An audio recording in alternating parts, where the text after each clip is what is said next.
تم مقدر کے پیچھے مت بھاگو، بلکہ مقدر لکھنے والے کو منا لو، پھر دیکھو تمہاری زندگی میں معجزے کیسے ہوتے ہیں۔ حضرت علی نے فرمایا، قیامت کی نشانی میں ایک نشانی یہ بھی ہے، جھوٹے لوگوں کی عزت ہوگی اور سچے لوگ ذلیل ہو رہے ہوں گے، اور آج یہ سب بہت عروج پر ہے۔ یہ تخت خدا ہے، اسے تم پاک ہی رکھنا، ہر شخص کو اس دل میں بسایا نہیں کرتے۔ خاموشیوں کو جو تیری خاطر میں نہ لائے، اس شخص پہ الفاظ کو ضائع نہیں کرتے۔ پریشان نہ ہوا کرو، بلکہ اللہ پہ چھوڑ دیا کرو، وہ اللہ وہاں سے دروازے کھولتا ہے جہاں سے کبھی سوچا بھی نہیں ہوتا۔ اولاد کے ساتھ عورت مکمل ہو جاتی ہے۔ یا اللہ، اس رمضان کے صدقے جو بہنیں بے اولاد ہیں ان کو اولاد عطا فرما۔ اللہ تعالیٰ فرماتے ہیں کہ تم میری رضا میں الحمدللہ کہنا سیکھ جاؤ، میں تمہاری ساری پریشانیاں ختم کر دوں گا۔ اور تم کیوں مایوس ہو؟ تمہارا معاملہ تو 70 ماؤں سے زیادہ پیار کرنے والے کے سپرد ہے، وہ جلد ہی تمہاری تمام تر ادھوری خواہشات کو مکمل کر دے گا۔ درود شریف کا راز منتخب لوگوں پر کھولا جاتا ہے۔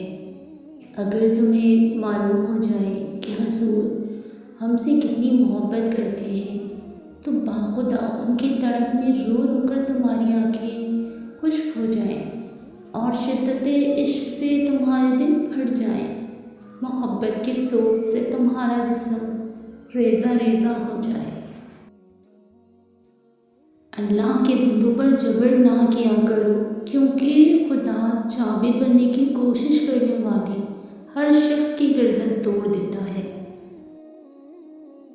اللہ دیکھ رہا ہے، اللہ سن رہا ہے۔ جب سب جانتے ہو پھر دل میں وسوسے کیوں؟ یقین رکھو اپنے در سے خالی نہیں جانے دے گا۔ دیکھو آزمائش تمہیں اللہ سے ملواتی ہے، درد تمہیں سجدوں تک لے آتے ہیں، تکلیفیں تمہیں تہجد تک لے آتے ہیں، زندگی کی ہر کمی تم سے دعائیں کرواتی ہیں، اور ہر دکھ اور مشکل تمہیں جان نماز تک لے آتے ہیں۔ اور اللہ اپنے پیاروں کو ہی سب سے زیادہ آزماتا ہے، کیوں؟ وہ ہمیں اپنے قریب دیکھنا چاہتا ہے، تو اس لیے اللہ ہے، قریب ہو جائیں۔ رسول صلی اللہ علیہ وآلہ وسلم نے ارشاد فرمایا، وہ شخص ہرگز آگ میں داخل نہیں ہوگا جو سورج نکلنے اور اس کے غروب ہونے سے پہلے نماز پڑھتا ہے، یعنی فجر اور عصر کی نمازیں۔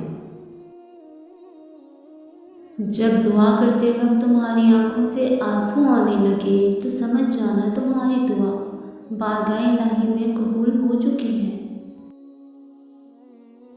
نماز اگر محبت ہے تو تہجد اللہ سے عشق کا احساس ہے۔ اللہ ہمیں نماز والی محبت اور تہجد والا عشق نصیب فرمائے۔ غم زخم ہوتے ہیں، لوگوں کی باتیں زخم ہوتی ہیں، محرومیاں زخم ہوتی ہیں، گناہ زخم ہوتے ہیں، مایوسی زخم ہوتی ہے۔ ان سب زخموں کو شفا دیتا ہے قرآن پاک۔ یہ اللہ کا کلام ہے، کوئی معمولی چیز نہیں، یہ آسمانی مرہم ہے، یہ اللہ کی طرف سے شفا ہے مومنوں کے لیے۔ اس کو چھوڑ کر کہاں سے شفا ملے گی، کہاں سے سکون ملے گا؟ اگر اس کو ہم تھام لیں گے اللہ ہمیں تھام لے گا۔ میں مایوس نہیں تجھ سے میرے اللہ، لیکن میں بہت تھک گئی ہوں۔ مایوس وہ ہوتا ہے جو اللہ پر یقین نہیں رکھتا، اور محروم وہ ہوتا ہے جو اللہ کی نعمتوں کا شکر ادا نہیں کرتا۔